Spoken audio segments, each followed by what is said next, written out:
Well, hello and happy Tuesday, everybody. Here we are live and for the love of dragons.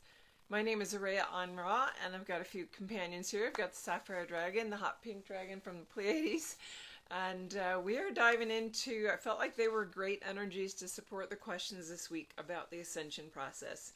They are both absolutely connected to it, and all the dragons are actually, they're helping us move towards that and releasing on all the different levels from the elementals all the way up to the Pleiadians and all the different frequency bands that they hold within that range, between here 3D elementals and the ninth dimensional Pleiadian bandwidth. So in this, I had a great question, and this begs this discussion, which might feel more like it's on metaphysical bent or basically on the ascension process, but knowing, even though I don't talk about the dragons directly in this particular context, they are the background supporting it. They are making the ascension process possible, both for Earth and humanity, by the activation of the grids, moving it into a higher plane, actually assembling and getting this structure in place for the new quantum field that is that fifth dimensional new Earth.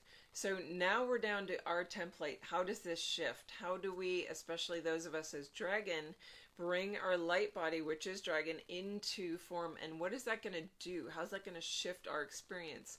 So the actual question that came in from the UK was about the movement in of our light body, the assimilation and merge of that, and how that's going to affect, like, will we still need clothes in the same way? Will we still eat or need food and sustenance in the same way?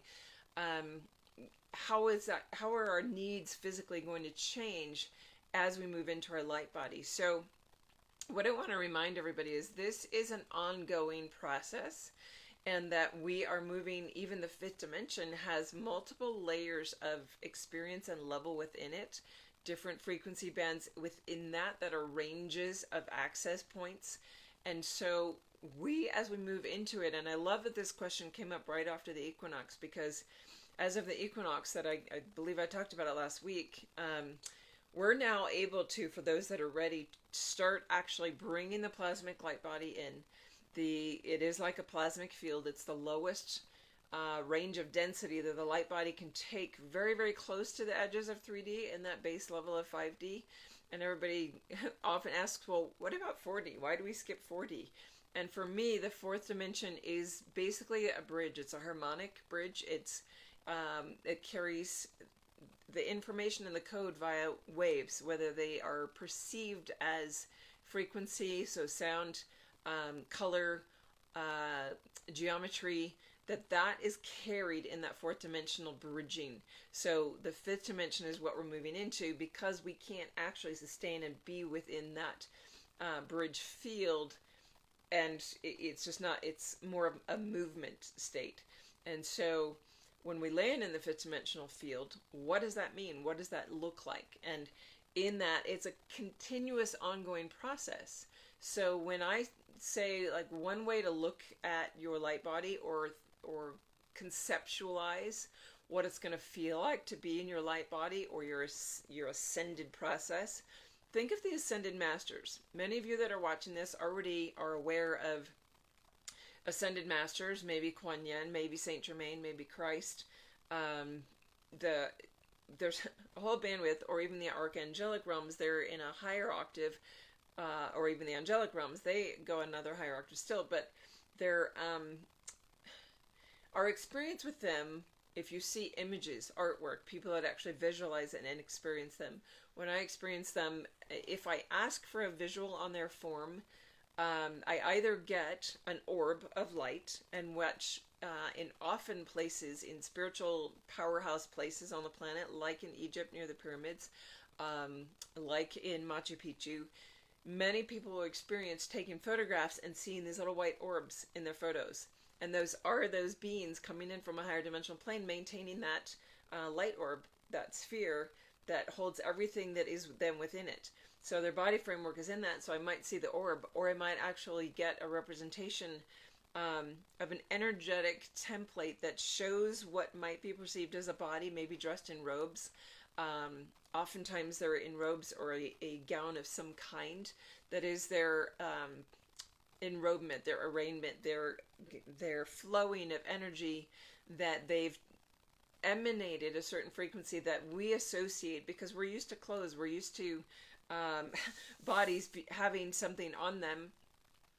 And a lot of times I believe that is our perception, that when we're actually in that ascended state, you're not going to need clothing like we have clothing now. This is very 3D dense. It's not necessarily going to match a fifth dimensional bandwidth as far as this shirt on me would be. It's not going to correlate the same way. Does that mean we're all of a sudden going to be naked and floating through the clouds or in this array of color and light? No, it's a gradual step-by-step evolutionary process that when we are ready for that to be there, it will already have been a natural procession of moving and recognizing our light form, recognizing the colors emanating from us, or that we conceptualize and intend, because everything becomes about intention. When we align to our soul field and we are living as an expression of that, we can intend and have a different color field or perception of what we are wearing, that it's with intention that you would be clothing yourself. So don't go get rid of your wardrobes, because we're still in the process of just starting to take in that plasmic light. And I was shown last week that we're going to get just little tidbits, and it's going to take us a week or two to actually integrate that and allow the biological process that's happening through the cells in our physical body that will shift into their crystalline basis. The carbon is going to turn to silica. The carbon is actually shifting biologically towards silica, which is crystalline, right? And that's going to change everything about the way that we emanate, the way that we process nutrients and food. So yes, the question, are we going to eat and need food the same way, sustenance? I was shown even over a year ago that the need to start going out into the sunlight, to be ingesting more plant life, to take on that process that is like photosynthesis, where we become those generators that, because we move to silica, we would process more like plant would, where we need sunlight. And D3 is a very important thing that our bodies produce by being in the sun, right? It only takes 5-10 minutes a day to go out and just be in the glow of it. Well, the plants are out there all day because of the way that they're processing. So not being a biologist, I'm not going to say it's exactly like that, but when I get information, I'm being shown move towards that plant base, because that is the introduction to the lighter framework to make it easier for the body to digest material, to make it easier for it to ingest more light from it, to become more plant-like in its ability to take light in, to become that light through the cell and generate the process within the cells that starts that biological shifting, that evolutionary chain of progression, right? Everything is in an evolutionary process. Well, we're kicking it in right now with all the light that's coming in, what's available at the end of this cycle and sequence of 26,000 years, and beyond that, like 5 of those and 5 of those, that this is where we start changing biologically. Have we been doing that in the past decades as we've awoken to our spirit? Those on a spiritual path, yes, you've been already moving towards the ability within your cells to do that, because you meditate deeply, because you spend time with spirit or with higher consciousness in communication with trees, or with it may be shamanic journey work, whatever it is that your path has been to connect you to things outside the 3D veiled realm. That's where you've already been laying the groundwork. You've already been bringing your body into a higher alignment to vibrate at that resonance, to have the carbon shift to silica. So this is really where the light body starts being able to come and shine, literally radiate through us, emanate through us in a way that, if you envision or have ever studied the life of Christ, when he came out of the tomb, he did leave his physical body behind. He walked out, his physical tissue was still in the mummified wraps, and he walked amongst his people. His body actually, I believe, disappeared. That was something that I would have to go back and study the texts again, but I have a vague memory that they were perplexed because the wrappings were there and the body was gone, and it had lifted up. So here's Christ walking amongst them, and he was glowing, he was radiant, he was recognizable. He was recognizable in his form and his dress, and moving amongst them and showing the wounds in his hands, showing the physical damage to the cells, the leftover scarring and tissue there. but he was glowing and could be passed through because it was just his light body. Our journey now is different than that, in that here 2,000 years later, we are being asked to take it the next plane forward, to take it, to become that Christed energy while in form, to not let go of the physical body, to not leave it behind, to also not take it in the sense like the Buddhist practitioners over the decade or the centuries have learned how to do the rainbow body ascension. If you don't know what that is, I encourage you to go research it online. David Wilcock does some great talks about it. They might be on his YouTube channel, but the rainbow body ascension is where they literally ascended out of their body, took their light body form, and the physical body that was left over shrunk down until it was only between 12 and 14 inches high. And they keep those as reminders of the process in the temples, like in glass boxes, to honor that being that actually made that jump. And so, yes, Diane, hello up in Quebec. I'm sorry that you're not understanding fully English, but just allow your heart to open and receive the energy of the message, because it will translate through. So in that, the process as the biology shifts, you're going to notice your diet wanting to change. You're going to notice, what I notice predominantly is in the past months over my journey, the transparent ring around my eyes, around the iris, the colored part, has been very much more noticeable, that it's getting wider. And I've had information come that would be one of those recognizable signs that those that are in the ascended state, in that fifth dimensional state, they've moved into their light body, that your eyes will actually become fully transparent and no longer opaque in the colored portion of the iris. So some of you might start noticing that kind of a shift, or occlusions and things that are in the eyes, little dots, little marks and things that they start disappearing. That, yep, our food will shift. Is it going to shift overnight?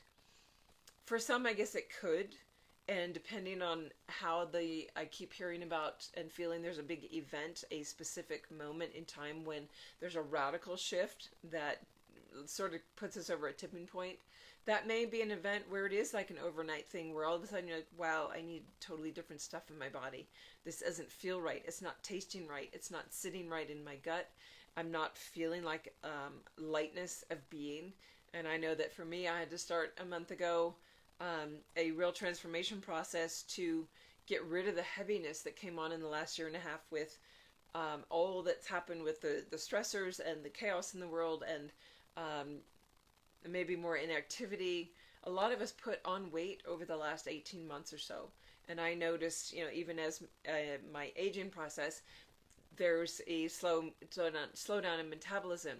So all those things finally led up to me feeling like I feel dense and heavy in my body, and I know that needs to shift as we're moving through equinox. And I just had this impetus at the beginning of September, must have been linked to, all right, equinox change, light body's going to start coming in, to get back to that lighter framework, to get back to where I feel light in my body. And that as I do so, a lot of people are going through this feeling like, wow, my clothes feel constricting. I haven't changed in size or weight or anything, but I'm feeling really, it's hard for me to keep these clothes on and around me. I want lighter.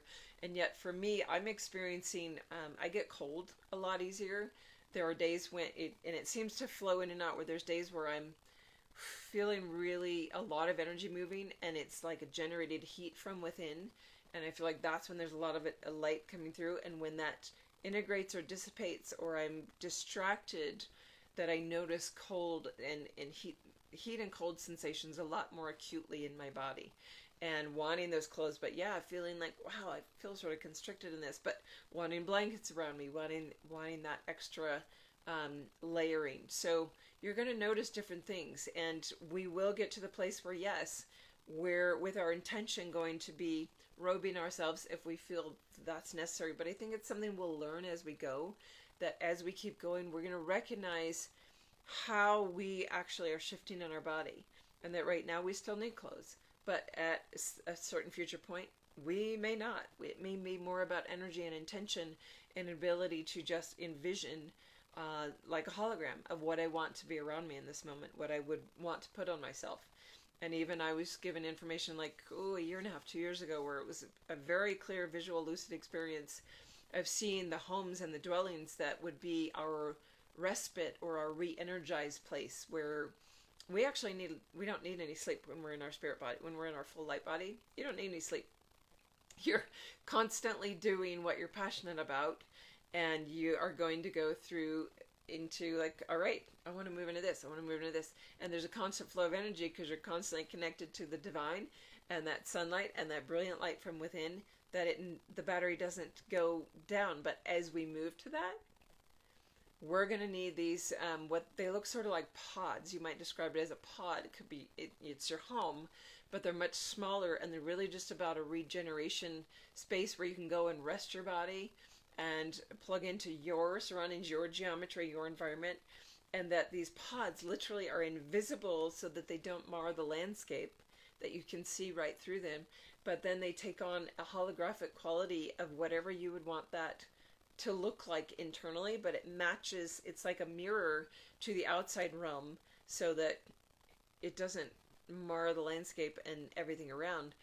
You would recognize exactly where it is because it's your signature that you're drawn to and match with, that it opens for you, and that in that you can set up a hologram of whatever surroundings are peaceful and re-energizing for you in that moment. It might be a beautiful beach environment, it might be ocean, it might be scuba diving, it might be skiing, or just laying in a cloud of color that is working for you in that moment.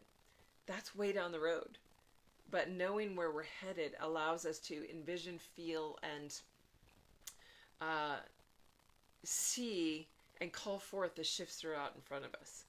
So to answer the question, yes, that is coming, but it's going to be a very gentle progression towards that we can acclimatize to. And as we bring that light in, you're going to actually, you might even say, well, I'm near the end of my game. I may be in my 60s or my 70s, and I feel like, how long will I actually be here? Don't even think about that, because I have actually been shown I'm going to consciously choose to move into something different when I'm 167.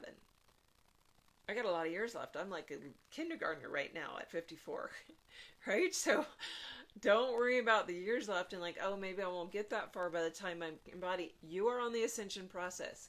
If you're here and your soul is choosing that, then you're moving through that ascension process. And as you take in more light and your cells shift, the aging is going to regress itself. You're going to watch changes in your physical body. You're going to watch your organs realign and be able to process and sustain and clear and heal all the disease that may have been in there, whatever level of toxicity that was. But it will take that gentle, gradual process, but that will add years on your life. And you may live to be 110, you may live to be 200. It will literally become your conscious choice to change form. So knowing, like, I'm not out of time, I don't have, and for those young people, coming in now is what you came for. You came to be in a vibrant young body, to be able to move into that right now, and maybe hold more, because you can right away. But those of us that have been here for several decades, opening the pathway, knowing that we're at the forefront of the envelope, pushing forward and holding that space, that's what we chose. That's what we signed up for. So we are in it. It's an exciting, brilliant time to be alive. And even though the chaos of the world might be getting you confused or worried or stressed out, know that we are moving forward on this. The Ascension timeline is not the same as the World Game timeline. And they are starting to weave apart. And what that's going to look like, I don't think any of us have solid core answers for that we can envision it. But every channel that is out there, I guarantee you, has their own filters based on their own trauma or wounding, that they probably cleared a lot of them to be a clear channel. And knowing, like, we can get a lot clearer vision potentially because of that. But it doesn't mean we still don't have our own filters or belief systems of what it's going to look like. And so really just knowing and trusting that you're moving forward, setting your intention to keep moving on that ascension timeline, to know that in your heart and mind and body that you are choosing and claiming that every day. even saying it out loud if you feel you need to, that I'm claiming the New Earth timeline. I am choosing the Ascension process and the timeline for myself, and I'll let that path unfold before me. So hopefully that was insightful for you there in the UK. Hello, Genevieve over in Canada and the others that are watching. I love the Canadian sector being here.